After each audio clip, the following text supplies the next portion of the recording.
Hello everyone मु पूर्व video रे चाणक्य नीतिर किछि श्लोक पोस्ट करथिली तो ताहार मीनिंग मैं वीडियो रे बुझेबी।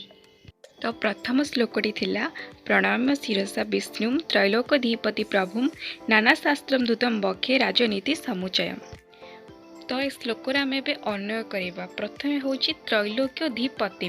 त्रैलोक्यधिपति हूँ तीन लोक कौन ना पृथ्वी अंतरिक्ष स्वर्ग। त्रैलोक्यधिपति माने होची तीन लोकर स्वामी। अन्य आसला प्रभुम प्रभुम अर्थ होचंदी ईश्वर। तापर विष्णु विष्णु अर्थ विष्णु को। तापर आसला शिरसा प्रणम्य। शिरसा प्रणम्यर अर्थ होची मुंड नुआई प्रणाम करी। तापर होची नाना शास्त्र धृतम। यार अर्थ होची अनेक शास्त्र उद्धार करी। तापर आसूची राजनीति समुचय। राजनीति समुचय तो राजनीति समुचय नामक ग्रंथर लिखन कार्य। तापर आसूची बक्ष्य। बक्ष्य माने होची कहबी। श्लोकटी कौन होची ना एक आशीर्वादात्मक मंगलाचरण अटे। एठारे चाणक्य विष्णु को प्रणाम करिकी राजनीति समुचय नामक ग्रंथर लिखन कार्य आरंभ करिसेंती। ग्रंथटीर नाम राजनीति समुचय रखा जायथिला किंतु कालांतर रे एहार नाम एबे चाणक्य नीति दर्पण होईछि।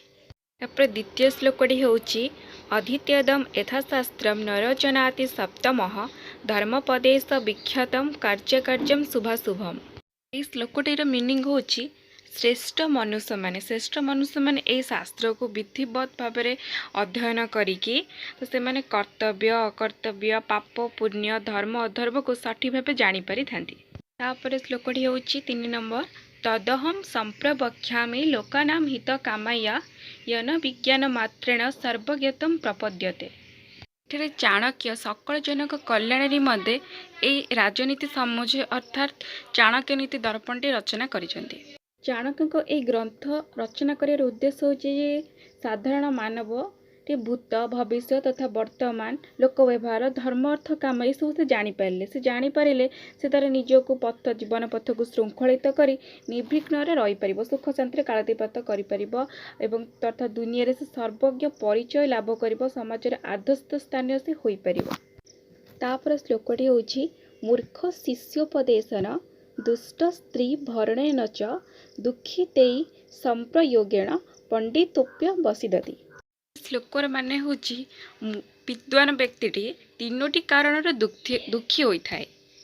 प्रथमटी होची मूर्ख छात्र को पढ़ाइबा द्वारा मूर्ख को उपदेश देवा द्वारा एवं दुष्ट स्त्रीर भरण पोषण करिया द्वारा।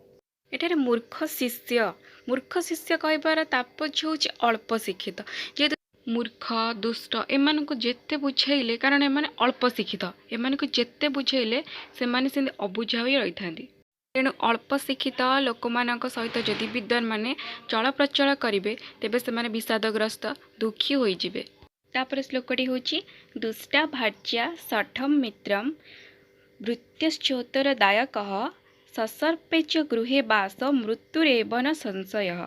इस श्लोकटीर अर्थ होची दुष्ट नारी सठ बंधु उत्तरदायी भृत्य और ससर्पे गृह जो गृह साप रोचे एमान सतर्क रहिबा उचित कारण एगुड़िक मृत्यु स्वरूप होइथांदी। दुष्ट नारी जे कि प्रति कथारे कटु कथा कहूथबो जहाँफल घरे सब अशांति हेबो परिवारटी बहुत विपदर आशंका थाए निंदार पात्र मध्य हो जाए। सठ मित्र ठार कम दूर कारण एमाने केबे भी विश्वास योग्य होई न थांदी से माने आगे गोटे कथा पछरे गोटे कथा कही थांदी। उत्तरदायी भृत्य जो चाकरटी तार मालिक बा प्रभुंक मुहरे जवाब देउथबो निज प्रभु बा मालिक ठार समस्त प्रकार सुविधा सहयोग पाइबे किंतु बाहर अन्य काकरे जाइए अपदस्थ निंदा करेंगे जहाँफल से लोकटी मालिकटी समाजर अपदस्थ होता है।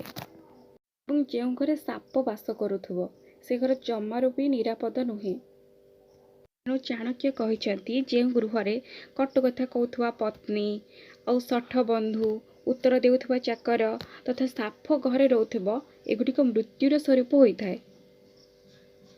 आज मु चाणक्य नीतिर 5टी श्लोकर अर्थ प्रथम अध्यायर 5टी श्लोकर अर्थ बुझाई।